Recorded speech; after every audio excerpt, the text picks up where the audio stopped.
Hello everyone, Bangladesh বিদ্যুৎ উন্নয়ন বোর্ডে ১ বা ২ জন নয়, এবার একসাথে ১৫৯৬ জনের বিশাল নিয়োগ বিজ্ঞপ্তি প্রকাশিত হয়েছে। যেখানে মাত্র এসএসসি পাস করলেই আপনারা আবেদন করতে পারবেন।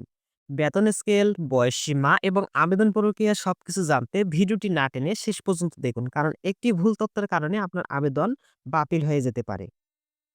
বাংলাদেশ বিদ্যুৎ উন্নয়ন বোর্ডের অধীনে রাজস্ব খাতভুক্ত সাহায্যকারী পদে জাতীয় বেতন স্কেল ২০১৫ এর ১৯তম গ্রেডে নিম্নবর্ণিত শর্তে অস্থায়ী ভিত্তিতে অস্থায়ী ভিত্তিতে প্রথমে নিয়োগ দেওয়া হবে এবং ২ বছর চাকরি করার পর আপনার চাকরি স্থায়ী করা হবে। যেহেতু এটা সরকারি চাকরির নিয়োগ বিজ্ঞপ্তি, এটি বেসরকারি চাকরি না, এটি সম্পূর্ণ সরকারি চাকরির নিয়োগ বিজ্ঞপ্তি। এটা হচ্ছে প্রথমে অস্থায়ী ভিত্তিতে নিয়োগ অপেক্ষমান তালিকা নিম্নের নিমিত্ত বাংলাদেশের প্রক্টরের নিকট হতে অনলাইনে দরখাস্ত আহ্বান করা যাচ্ছে। মানে ১ম এ অস্থায়ী ভিত্তিতে লোক নেওয়ার পর ২ বছর চাকরি করার পর এখানে স্থায়ীকরণ করা হবে।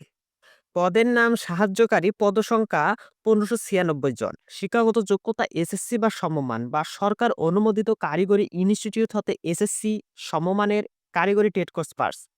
কোন পরীক্ষাতেই ২য় বিভাগ বা শ্রেণী সমমানের সিজিপিএ এর নিম্নে নয়, মানে আপনার জিপিএ 2.00 এর উপরে থাকতে হবে। 2.00 এর নিচে থাকলে আপনি আবেদন করতে পারবেন না। শর্তাবলী: বাংলাদেশ বিদ্যুৎ উন্নয়ন বোর্ডে নিয়োগের ২ বছর সময়ের মধ্যে তারা নির্ধারিত প্রশিক্ষণ ও অন্যান্য কর্মসূচিতে অংশগ্রহণ করবেন।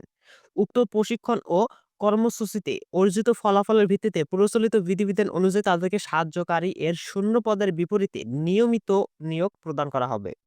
এই পদে আবেদনের জন্য আপনাদের বয়স সীমা হতে হবে আ ১৫ ডিসেম্বর ২০২৫ তারিখ এর হিসাবে ১৮ থেকে ৩২ বছর হতে হবে। বয়সের ক্ষেত্রে অ্যাফিডেভিট গ্রহণযোগ্য হবে না।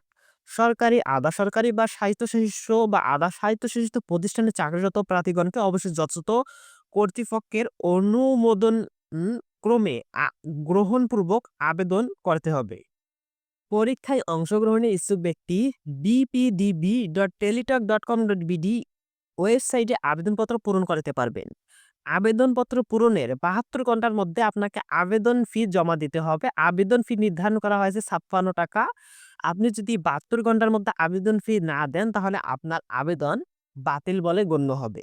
এবং এই নিয়োগ বিজ্ঞপ্তির আবেদন শুরু হয়েছে ২৪ নভেম্বর ২০২৫ তারিখ সকাল ১০টা এবং অনলাইনে আবেদনের শেষ তারিখ ১৫ ডিসেম্বর ২০২৫ তারিখ বিকাল ৫টা। প্রিয় দর্শক, ১৫৯৬ পদের এই বিশাল নিয়োগটিকেও মিস করবেন না। ভিডিওটি ভালো লাগলে লাইক দিন এবং বন্ধুদের সাথে শেয়ার করুন। আর চাকরির সব আপডেট সবার আগে পেতে আমাদের চ্যানেলটি এখনই সাবস্ক্রাইব করুন। ধন্যবাদ।